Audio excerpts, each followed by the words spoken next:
ಹಾಗೆ ಗ್ರಹಗತಿಗಳು ಮತ್ತು ಪರಿಸರ ಮತ್ತು ರಾಜಕಾರಣ ಇವನ್ನ ಹೆಂಗೆ ಕನೆಕ್ಟ್ ಮಾಡ್ತೀರಾ? ಯಾಕೆ ಕೇಳ್ತಾ ಇದ್ದೀನಿ ಅಂದರೆ, ನೇಪಾಳದಲ್ಲಿ ಇವತ್ತು ಆಗ್ತಿರೋದನ್ನು ನೀವು ನೋಡ್ತಾ ಇದ್ದೀರಾ.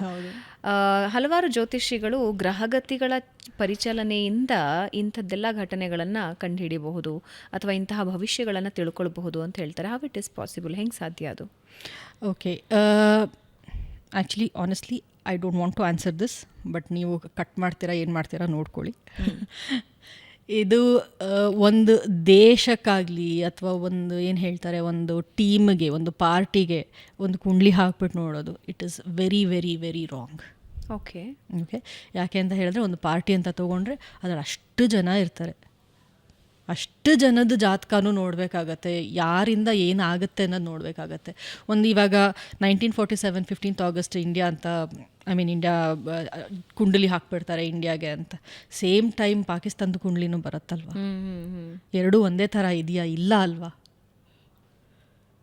ಸೊ ಆ ಥರ ಮಾಡಬಾರ್ದು, ಬಟ್ ಮಾಡ್ತಾರೆ. ನನಗೆ I am not at all comfortable with ಈ ಥರ ಒಂದು ಜ್ಯೋತಿಷ್ಯನ ಮಾಡೋದು. ಖಂಡಿತ ಮಾಡಬಾರ್ದು. ಸೊ ಯಾವುದೇ ಪಕ್ಷಕ್ಕಾಗಲಿ, ದೇಶಕ್ಕಾಗಲಿ, ರಾಜ್ಯಕ್ಕಾಗಲಿ ಅದನ್ನು ಹೋಲಿ. ಈವನ್ ಕ್ರಿಕೆಟ್ ಟೀಮ್ಗಳಿಗೆ ಇಂಡಿಯಾ ವರ್ಲ್ಡ್ ಕಪ್ ಗೆಲ್ಲತ್ತಾ ಇಲ್ವಾ, ಈ ಪ್ಲೇಯರ್ ಇವತ್ತು ಚೆನ್ನಾಗಿ ಆಡ್ತಾರೋ ಇಲ್ವೋ, ಅವ್ರ ಪೊಟೆನ್ಷಿಯಲ್ ಇದೆಯೋ ಇಲ್ವೋ, ಅದನ್ನು ನೋಡ್ಬೋದು. ಇವತ್ತು ಇವ್ರು ಹೇಗೆ ಪರ್ಫಾರ್ಮ್ ಮಾಡ್ತಾರೆ, ಇವ್ರ ಪೊಟೆನ್ಷಿಯಲ್ ಇವತ್ತು ಚೆನ್ನಾಗಿದೆಯೋ ಇಲ್ವೋ, ದಟ್ ಇಸ್ ಫೈನ್. ಬಟ್ ಇವರಿಂದ ಕಪ್ ಗೆದ್ಬಿಡ್ತಾರ? ಇಲ್ಲ, ನೋಡೋಕ್ಕಾಗಲ್ಲ. ಓಕೆ, ಸೊ ಹಾಗಾಗಿ ಈ ಗ್ರಹಗಳ ಚಲನೆಯಿಂದ ದೇಶಗಳ ಮೇಲೆ, ರಾಜ್ಯಗಳ ಮೇಲೆ ಪ್ರಭಾವಗಳು ತಿಳಿಸೋದಕ್ಕಾಗೋದಿಲ್ಲ. ತಿಳಿಸೋದು ತಪ್ಪು ಅಂತಲೂ ಹೇಳೋಕ್ಕಾಗಲ್ಲ. There is no absolute right, there is no absolute wrong. Again it's always relative. ನನ್ನ ಪ್ರಕಾರ ಯಾವ್ದು ತಪ್ಪು ಯಾವುದು ಸರಿನೋ, ನಿಮ್ಮ ಪ್ರಕಾರ ಅದು ತಪ್ಪು ಸರಿ ಬೇರೆ ಇರ್ಬೋದು. ಓಕೆ, ಈ ಪ್ರಾಕೃತಿಕ ವಿಕೋಪಗಳನ್ನು ಮತ್ತೆ ಜ್ಯೋತಿಷ್ಯನ ಹೆಂಗೆ ನೋಡ್ತೀರಿ? ಯಾಕೆಂದರೆ ಹಲವಾರು ಸ್ವಾಮೀಜಿಗಳು ಆಗಿಂದಾಗೆ ಭವಿಷ್ಯ ನುಡಿತಾ ಇರ್ತಾರೆ. ಈ ವರ್ಷ ಪ್ರವಾಹ ಜಾಸ್ತಿ ಇರುತ್ತೆ ಅಂತ, ಈ ವರ್ಷ ಮಳೆ ಬೆಳೆ ಜಾಸ್ತಿ ಇರುತ್ತೆ, ಅಥವಾ ಬೆಳೆ ಹಾನಿ ಆಗತ್ತೆ, ಬರ ಬರುತ್ತೆ ಅಂತ ಹೇಳ್ತಾರೆ, ಇನ್ನೆಲ್ಲೋ ಫ್ಲೈಟ್ ಕ್ರ್ಯಾಶ್ ಆಗಬಹುದು ಅಂತ ಹೇಳ್ತಾರೆ. ಅದನ್ನು ಹೆಂಗೆ ನೋಡ್ತೀರಿ? ಓಕೆ, ಇವಾಗ actually planetary positions definitely effect ಆಗುತ್ತೆ. ಈಗ ಟ್ರಂಪ್ ಅವ್ರದ್ದು US ಇಂದ ಎಷ್ಟೊಂದು ಇವಾಗ ಅವ್ರ ಜಾತಕನ ತುಂಬ ಜನ ನೋಡಿ ಅನಲೈಸ್ ಮಾಡ್ತಾ ಇದ್ದಾರೆ. ಆ್ಯಂಡ್ ಇವಾಗ ನೀವು ಹೇಳಿದ್ರೆ ನೇಪಾಳದ ಅವ್ರದ್ದು ಕೆಲವ್ರು ಜನ ಅದ್ರದ್ದು ನೋಡ್ತಾ ಇದ್ದಾರೆ, ಅನಲೈಸ್ ಮಾಡ್ತಾ ಇದ್ದಾರೆ. It matters again. ತಿರ್ಗಾ ಯಾವ ದೇಶ, ಯಾವ ಇದು ಎಲ್ಲಿ ಬೇಕಾದರೂ ಆಗ್ಬೋದು. ಇವಾಗ ಜನರಲ್ ಆಗಿ ಹೇಳಬೇಕು ಅಂತಂದರೆ, ಇಂಥ ಕಾಂಬಿನೇಷನ್ ಇದ್ದರೆ ಹೀಗಾಗತ್ತೆ ಅಂತ, ಅದು ಪ್ರಪಂಚದಲ್ಲಿ ಎಲ್ಲಿ ಬೇಕಾದರೂ ಆಗ್ಬೋದಲ್ವ. ಓಕೆ, ಈ ಜ್ಯೋತಿಷ್ಯ ಅಥವಾ ಕುಂಡಲಿ ಅಂತ ತಗೊಂಡು ಹೋಗಿ ಯಾರನ್ನಾದರೂ ಕೇಳುವಾಗ ಪಿತೃದೋಷಗಳು ಅಂತ ಹೇಳ್ತಾರೆ. ನಿಮ್ಮನ್ನು ಕಾಡ್ತಾ ಇರೋದೇ ಪಿತೃದೋಷ ಅಂತ. ಆಲ್ಮೋಸ್ಟ್ ಎಲ್ಲರೂ ನಾನು ನೋಡಿದ ಹಾಗೆ ಯಾರು ತಗೊಂಡು ಹೋಗಿ ಕೇಳಿದ್ರು ಕೂಡ ಪಿತೃದೋಷ ಅಥವಾ ನಿಮ್ಮ ಹಿರಿಯರು ಮಾಡಿದ ದೋಷ ನಿಮಗಂಟಿದೆ ಅಂತ ಹೇಳ್ತಾರೆ. ಅದು ಎಷ್ಟರ ಮಟ್ಟಿಗೆ ಪ್ರಭಾವ ಬೀರುತ್ತೆ? ಆಮೇಲೆ ಪಿತೃದೋಷ ಅನ್ನೋದು ಇದೆಯಾ? ಪಿತೃದೋಷ to an extent is there, ಇದೆ. ಓಕೆ, ಆದರೆ ಅದರ ಆಚರಣೆ ಏನು ಮಾಡ್ಕೊಂಡಿದ್ದಾರಲ್ಲ ಇವಾಗ, ಅದು ಖಂಡಿತ ಇಲ್ಲ.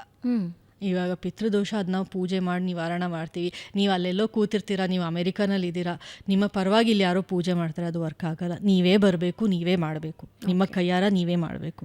ಬೇರೆ ಯಾರೋ ಮಾಡಿದ್ರೆ ಅದು ಆಗಲ್ಲ. ಪಿತೃದೋಷ ಯಾಕೆ ಕ್ಯಾರಿ ಫಾರ್ವರ್ಡ್ ಆಗುತ್ತೆ ಮುಂದಿನ ಜನರೇಷನ್ಸ್ಗೆ? What is the science behind ಅಥವಾ story behind it? There is a story actually. I am not sure how scientific this particular stories, but there is a story. ಈ ಪಿತೃಪಕ್ಷ ಇದನ್ನು ಮಾಡೋದು ಹೆಂಗೆ ಅಂತ ಹೇಳಿದ್ರೆ, ನಾವು ಅಥವಾ ನಮ್ಮ ಆನ್ಸೆಸ್ಟರ್ಸಲ್ಲಿ ಯಾರು ಇವಾಗ ದೇವಸ್ಥಾನನ ಒಡೆದು ಹಾಕಿರ್ಬೋದು, ಅಥವಾ ಇನ್ನೇನೋ ಮಾಡಿರ್ಬೋದು, ಫ್ಯಾಮಿಲಿ ಪುರೋಹಿತರನ್ನ ಚೇಂಜ್ ಮಾಡಿರ್ಬೋದು, ಅಥವಾ ಅವ್ರಿಗೇನಾದರೂ ಟ್ರಬಲ್ ಮಾಡಿರ್ಬೋದು, ಸ್ತ್ರೀ ದೋಷ, ನಾಗರದೋಷ, ಭ್ರೂಣ ಹತ್ಯೆ, ನಾಗರನ್ನ ಕೊಲೆ ಮಾಡಿರ್ಬೋದು, ಈ ಥರದ್ದು. ಸೊ ಆ ಸೋಲ್ ಏನಿದೆ, ಆ ಪರ್ಟಿಕ್ಯುಲರ್ ಲೈಫ್ ಟೈಮಲ್ಲಿ ಅದರದನ್ನು ಆ ಸೋಲ್ ಪರ್ಪಸ್ನ ಅದು ಸರ್ವ್ ಮಾಡಿರೋದಿಲ್ಲ. ಆ್ಯಂಡ್ ಈ ಥರ ಏನೇನೋ ಕೆಲಸ ಮಾಡಿ it carries forward. So they have not served or suffered enough for their karma in that life. So it carries forward. And ಆ 12% ಆ ಪ್ರಾರಬ್ಧ ಅಂತ ಏನು ಹೇಳಿದ್ನಲ್ಲ, that 12% comes from here. So ಪಿತೃದೋಷ ಅನ್ನೋದಿರುತ್ತೆ, ಬಟ್ ಅದು ಎಲ್ಲರಿಗೂ ಇರೋದಿಲ್ಲ, ಎಲ್ಲದೂ ಇರೋದಿಲ್ಲ. ಇವಾಗ ಆ್ಯಕ್ಚುಲಿ ನೀವು ಕನ್ಸಿಡರ್ ಮಾಡಬೇಕು ಅಂತ ಹೇಳಿದ್ರೆ, ಎವ್ರಿಬಡಿ ಶುಡ್ ಹ್ಯಾವ್ ಪಿತೃದೋಷ. ಆ್ಯಂಡ್ ಪಿತೃ, for example, if I have to say, ಇವಾಗ ಇಟ್ಸ್ ಆಲ್ಸೋ ಬಿಲೀವ್ಡ್, ಒಂದು ಸೋಲು ನಮ್ಮ ಲೀನಿಯೇಜಲ್ಲೇ ನಾವು ಮತ್ತೆ ಹುಟ್ತೀವಿ. ಆ್ಯಂಡ್ ನೀವು ಅಬ್ಸರ್ವ್ ಮಾಡ್ತು ಅಂತ ಹೇಳಿದ್ರೆ ನಮ್ಮ ತಾತ ಹೀಗೆ ಮಾತಾಡ್ತಾ ಇದ್ರು, ನೀನು ಅದೇ ಥರ ಮಾತಾಡ್ತೀಯ, ನಿಮ್ಮ ತಾತ ಹೀಗೆ ಮಾತಾಡೋರು, ಏನೋ ಅವ್ರು ಇರಲಿಲ್ಲ ಬಟ್ ಅವ್ರು ಹುಟ್ಟಿದ ಬದ್ದಿ ನಾನೇ ನೀವು ಹುಟ್ಟಿದ್ಯಾ, ಹೀಗೆ ಇದೆಯಾ, ನಿಮ್ಮ ಮುತ್ತಜ್ಜಿ ಹೀಗೆ ಮಾತಾಡೋರು, you know all that comes in. So are you your own ancestor? Okay, ಒಂದು ಸೋಲು ಅದೇ ಫ್ಯಾಮಿಲಿನಲ್ಲೇ ಹುಟ್ಟಬೇಕು ಅಂತಂದ್ರೆ you may be your own ancestor. ಹೌದಾ? ಅದೇ ಫ್ಯಾಮಿಲಿಯಲ್ಲಿ ಹುಟ್ಟ? Usually it's the same lineage. ಹೌದಾ? ಓಕೆ, ಅಂದರೆ ಒಂದು ಸೋಲು ದೇಹ ಬಿಡಿತು ಅಂತ ಹೇಳಿದ್ರೆ ಅದೇ ಕುಟುಂಬದಲ್ಲೇ ಹುಟ್ಟುತ್ತಾ? Yes, it is suppose to be so. Okay, ಆ ಲೀನಿಯೇಜಲ್ಲೇ ಹಾಗೆ ಬರಬೇಕು ಅಂತ ಹೇಳ್ತಾರೆ. ಬಟ್ ಇದ್ರ ಬಗ್ಗೆ ಅಷ್ಟೊಂದು ಏನು ಹೇಳ್ತಾರೆ ರಿಸರ್ಚ್ ಆಗಲಿ ಜ್ಞಾನ ಆಗಲಿ scientifically I have not gone through this. But ನಾನೇನು ಮಾಡಿರೋದು ಅಂದರೆ ಈ ರಿಚುವಲ್ಸ್ ಮಾಡ್ತಾರಲ್ವಾ, ಈ ಪಿತೃಪಕ್ಷದಲ್ಲಿ ಏನು ರಿಚುವಲ್ ಮಾಡ್ತಾರೆ ಅದನ್ನು ಖಂಡಿತ ನಾನು ರಿಸರ್ಚ್ ಮಾಡ್ತಾರೆ, ಯಾಕೆ ಮಾಡ್ತಾರೆ ಇದು ಅನ್ನೋದನ್ನು ನಾನು ನೋಡ್ತಾ ಇರ್ತೀನಿ ಅಷ್ಟೇ. ಅಂದರೆ ಈ ಪಿತೃಪಕ್ಷ ಸಾಮಾನ್ಯವಾಗಿ ಏನು ಹೇಳ್ತಾರೆ ಅಂದರೆ ಪಿತೃಪಕ್ಷ ಮಾಡಲೇಬೇಕು ಒಂದು ಕುಟುಂಬದಲ್ಲಿ ಎಲ್ಲರೂ ಅಂತ ಹೇಳ್ತಾರೆ. ಅಂದರೆ ಪಿತೃಪಕ್ಷದ ಪೂಜೆ ಏನಿರುತ್ತೆ, ಹಿರಿಯರ ಪೂಜೆ ಏನಿರುತ್ತೆ ಅದನ್ನು ಮಾಡಲೇಬೇಕು, ಮಾಡದೇ ಇದ್ರೆ ದೋಷ ಅಂತಲೂ ಹೇಳ್ತಾರೆ. How important? ಈ ಪಿತೃಪಕ್ಷದಲ್ಲಿ ಏನು ಮಾಡ್ತಾರೆ ನೀವು ಅಬ್ಸರ್ವ್ ಮಾಡಿದರೆ, ಕಾಗೆಗಳಿಗೆ ಅನ್ನ ಮತ್ತು ಎಳ್ಳು ಆ್ಯಂಡ್ ತುಪ್ಪ ಕಲಸಿ ಇಡ್ತಾರೆ ಅದನ್ನ. And if you also see north ಇಂಡಿಯಾನಲ್ಲಿ ಪನ್ನೀರ್ ಆ ಥರದನ್ನ protein or calcium rich food. It depends, ಅಂದರೆ ಆಯಾ ವಲಯಗಳಿಗೆ ವ್ಯತ್ಯಾಸ. ಸೊ ಬೇಸಿಕಲಿ ನ್ಯೂಟ್ರಿಷಿಯಸ್ ಆ್ಯಂಡ್ ಏನು ಹೇಳ್ತಾರೆ protein rich and calcium rich food. Okay, and this Pitru Paksha, this period is actually the breeding season for crows. Okay. So there are a lot of new mothers.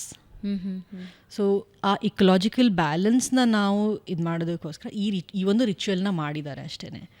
So when you are feeding, ಬಾಣಂತಿಗೆ ಕೊಡೋ ಥರ ಅನ್ನ ಮತ್ತು ಆ ಎಳ್ಳು, so calcium rich food and also paneer the protein rich food, you are helping a new mother get some nutrition.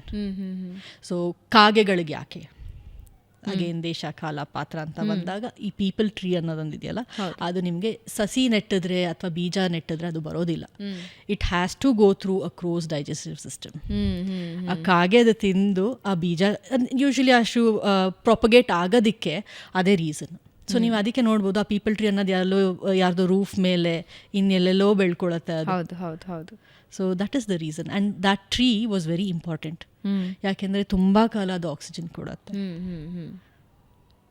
So ಆ ಒಂದು ecological ಬ್ಯಾಲೆನ್ಸ್ನ maintain ಮಾಡೋದಕ್ಕೆ ಪ್ಲಸ್ ಆಲ್ಸೋ ಆ ಟ್ರೀನ ಪ್ರಾಪಗೇಟ್ ಮಾಡೋದಕ್ಕೋಸ್ಕರ ಗುಡ್ ಕ್ವಾಲಿಟಿ ಕ್ರೋಸ್ ಬೇಕಲ್ವಾ. ಸೊ ಅವ್ರಿಗೆ ಒಳ್ಳೆ ಊಟನ ಕೊಡ್ತಾ ಇದ್ದಿದ್ದು. ಬಟ್ ಇವಾಗ ಅದು ಏನೇನೋ ಆಗಿದೆ ಬಿಡಿ, ಎಲ್ಲ ನಂಬಿಕೆಗಳಷ್ಟೇ ಆಗಿದೆ.